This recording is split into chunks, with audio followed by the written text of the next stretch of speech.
앞서 선관위 사무총장님 질의하겠습니다. 앞서 질의한 이후에 연결해서 아까 백혜련 의원님도 말씀하셨고 민홍철 의원님도 말씀하셨습니다. 부정선거. 네, 일단 대통령이 부정선거라는 말씀을 한 거 제가 확인했고요. 자, 이와 같은 부정선거를 언급한 것이 그럼 과연 최근에 극우 유튜버 또는 이거를 본 대통령만의 주장인가를 보면은 자, PPT를 한번 보겠습니다. 2017년 1월에 성남시장이었던 현재 이재명 대표가 18대 대선에 대해서 3.15 부정선거를 능가하는 부정선거라고 주장했습니다. 저기 보면은 많은 국민이 전산개표 부정의심을 하고 있고 그 의심을 정당화할 근거들이 드러나고 있다. 그리고 개표 부정을 밝히고 투표소 투개표를 위해 투쟁하는 많은 분들을 응원한다라는 이런 얘기를 했습니다. 자, 그렇지만 선거는 민주주의 근간이고 여기서 제가 부정선거를 주장하면 그동안에 이루어졌던 많은 총선과 대선 자체를 부정하는 것이기 때문에 제가 여기서 근본적으로 부정선거가 있었다라고 단언하는 것은 아닙니다. 그러나 앞서 말씀드린 것처럼 국정원과 3개, 3개 기관이 합동조사를 해서 선관위가 다 동의하지는 않는다고 하지만 일부 의혹이 확인됐고 그 취약성이 있는 건 사실 아닙니까? 그 건에 대해서는 이렇게 말씀드리도록 하겠습니다. 윤 대통령께서 내부 속마음을 밝히지 않고 아까도 말씀드렸다시피 이번 사태가 이르기까지 직접 부정선거에 대한 부분을 명시적으로 언급한 적은 없는 것으로 알고 있습니다. 그런데 21대 국선과 대선을 치르는 과정에서 부정선거의 주장들이 확대됐고 그런 과정에서 선관위가 가족채용비리라는 그런 사태에 휘말리다 보니까 이 선거관리위원회의 신뢰감이 극히 상실되어 있는 상태였습니다. 그런 상황에서 22대 국선을 과연 제대로 치르겠느냐는 그런 위기심 때문에 제가 2023년 7월 달에 들어왔고요. 그러다 보니까 실제적으로는 보안감사를 그러니까 국정원에서 하는 보안감사를 받을 대상은 아니지만 차제에 국민들의 의혹을 불식시키기 위해서는 보안 컬스팅이라는 명목을 가지고라도 우리 보안 시스템에 대한 부분을 검증하는 게 낫겠다고 싶어서 응한 것이기 됩니다. 네, 알겠습니다. 예. 그래서 근데 제가 말씀드리고 싶은 것은 잠깐만요. 제가 말씀드리고 나중에 답을 드릴 시간을 드릴게요. 예. 자, 그래서 그와 같이 노력을 하셔서 선관위 홈페이지 보면은 근거 없는 부정선거 주장 전혀 사실이 아니다. 이와 같이 띄우셨습니다. 얼마나 답답하면 이렇게 띄우셨는지 제가 이해합니다. 자, 그런데 지금 이렇게 일부 대통령도 오늘 말씀하셨고 일부 주장이 계속 부정선거에 대한 내용이 비등하고 있는 것은 제가 말하는 건 앞서 말한 노력에도 불구하고 일부 국정원에서 컨설팅 받은 결과에 대한 것들이 오픈되고 하면서 부정선거 의혹이 증폭되고 있는 건 사실이지 않습니까? 저는 그렇게 생각하지 않고요. 그게 10월 달에 국정원이 점검 결과를 발표한 다음에 문제는 그냥 있었던 것이 아니라 후속 조치가 들어갑니다. 정부에서 상당한 예산을 저에게 투여를 했고 그다음에 22대 국선에서 문제가 되는 선거제도 방법의 개선안이 마련됩니다.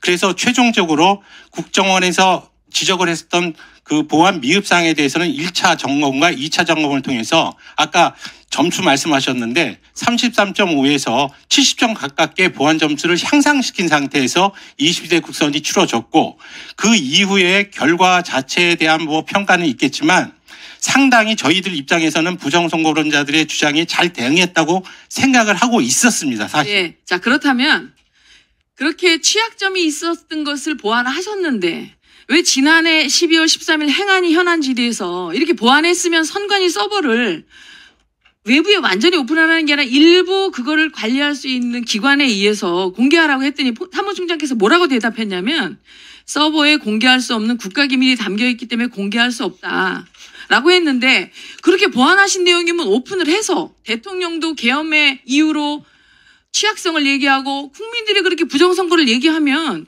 객관적인 방법과 절차에 의거해서 이걸 점검을 받으시는 게 어떻습니까?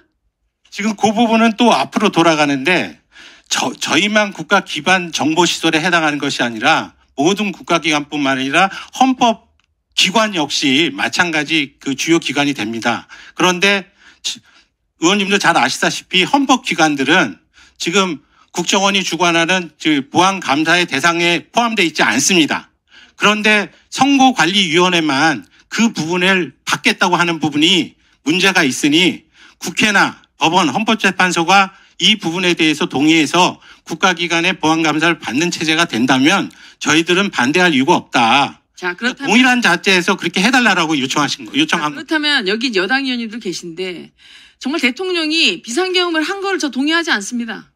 근데 그 이유가 시스템에 취약해서 부정선거 의혹이 있고 국민들이 너무나 많은 사람들이 부정선거 있다면 국민의 그 정말 여론이 이렇게 비등하면은 국민의 화합 측면에서도 굉장히 나쁘고 공정성이라는 부분에서 의혹이 있다면 야당 의원님들이 저희 해서 지금 현재 서버를 정말 저희가 중립적인 어떤 기관에서 확실하게 확인해서 점검해서 제기된 의혹을 제거하는 거 동의하십니까?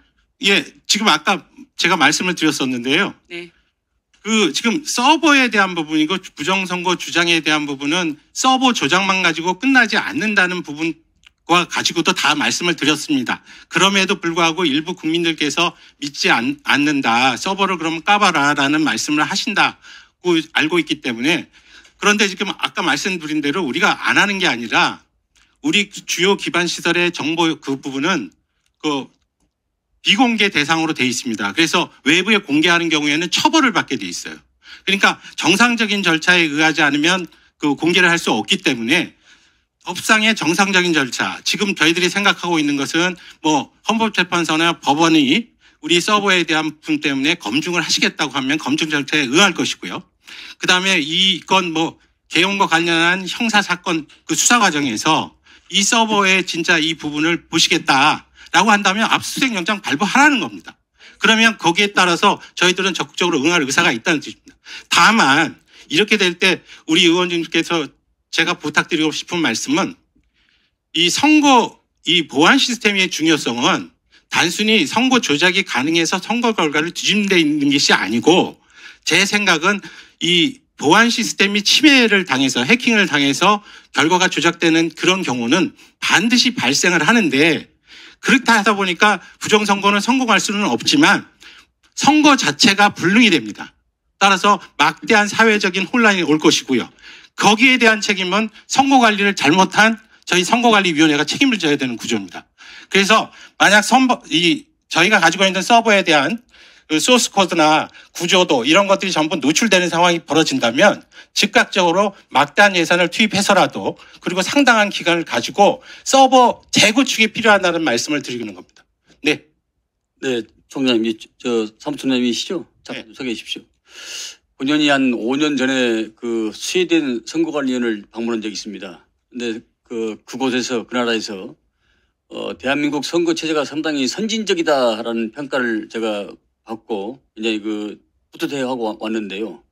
기본적으로 우리나라 지금 현재 선거 시스템에 대해서 한번 설명을 해 주시죠. 수개표 과정부터 시작해가지고, 보관, 관리, 또 각 망별로 분리되어 있는 거. 이거 설명 한번 해 주십시오. 지금 제가 보기에는 선거관리위원회의 신뢰도가 문제가 됐었던 것은 과거에 있었던 부재자 투표 제도를 사전 투표 제도로 변경하는 과정에서 결국은 사전 투표 제도라는 것은 전국적으로 하나의 선거권으로 만들면서 관할위원회에 있는 선거 유권자를 통합적으로 관리하게 되는 부분이 필요합니다. 즉, 그래서 선거인 명부를 만들 때 통합 선거인 명부를 만들어서 부산에 있는 유권자가 서울에 어떤 일에 의해서 와서 서울에서도 선거를 할 수 있도록 하는 그런 구조를 가지고 있습니다. 그러다 보니까 사전투표소와 저희 선관위 서버와 사이에 통합 선거인 명부를 주고받는 전산 조작이 행해지게 되는 겁니다.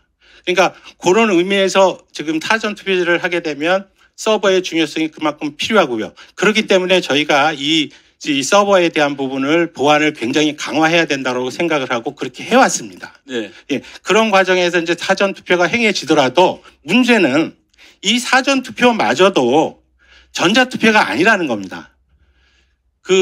전자 장비를 이용할 뿐이지 직접적으로 우리 의원님들도 이제 선거를 해보셨으니까 알겠지만 사전투표소에 가서 선거를 하게 되면 본인을 확인하고 투표지 발급기에서 본인의 관할 선거 구위원회가 작성하는 그 투표지가 인쇄해서 나오게 됩니다.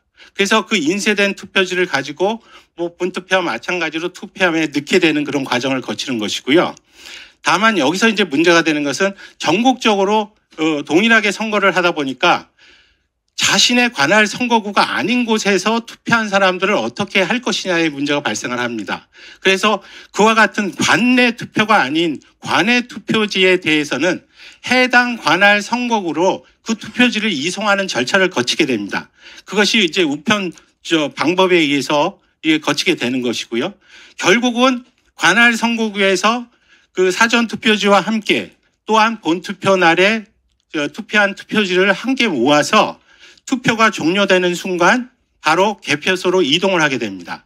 그래서 이동한 상황에서 사전 투표 그 지와 그다음에 본 투표지를 전부 개함을 해서 현장에서 그 개표소 현장에서 이제 검표가 이루어지는 것이고 수개표 형태로 이루어지는 것이고요. 거기에 따라서 개표 상황표라는 게 작성이 됩니다. 그래서 일부에 대해서는 어느 선거구에서 몇 개 나왔고 이런 부분들의 개표 상황표가 작성이 되고 그와 같은 개표 상황표는 단순한 직원들이 작성하는 게 아니라 여러 차례를 거치면서 최종적으로는 관할 선거위원회의 위원들이 다 확인하는 도장을 찍고 위원장까지 이제 마무리를 합니다. 참관인도 있잖아요. 참관인은 그 개표 과정에서 개표 상황표가 작성되는 부분을 전부 볼 수 있도록 되어 있습니다. 그래서 그 현재 그러니까 개표하는 상황이나 개표한 개수에 대한 개표 상황표의 숫자들을 일일이 본인들이 확인을 하시게 될 수 있고요. 그런 상황에서 개표 상황표가 작성이 되고 그러한 여러 가지 개표 상황, 그러니까 여러 장의 개표 상황표가 이제 합산이 되면서 최종적으로 득표수 이런 부분들이 정리가 되는데 다만 선거 관리를 중앙적으로 전국적으로 지금 전국 동시 선거가 되니까 저희들이 국민의 알 권리를 보충하거나 이렇게 하기 위해서 전산망을 통해서 그 개표 상황표에 대한 숫자가 입력되는 것을 합산해서 어느 후보자에서 현재 상황 매표라는 것을 볼 수 있도록 이렇게 관리를 합니다. 그래가지고 그 부분을 언론사를 통해서 그 실시간으로 방송하게 되는 그런 것이고요. 그런 과정에서 보면은 시간당 그러니까 단위로 해가지고 쪼개서 그 숫자를 합산하고 이렇게 하다 보니까 현장과 그 지금 방송사에서 출력하는 그런 숫자들이 일부 달라질 수 있습니다. 그러니까 그런 부분들 가지고 오해를 하시는 국민들이 있는데 절대 그렇지 않고 요점으로 핵심적으로 말씀을 드리면 선거의 당락 결정은 실물 투표지에 의해서 개표소에서 만들어진다는 거라고 생각하시면 되겠습니다. 네. 총장님 말씀을 잘 이해합니다. 조작과 부정이 들어갈 틈이 없어 보입니다. 네, 들어가 좋습니다.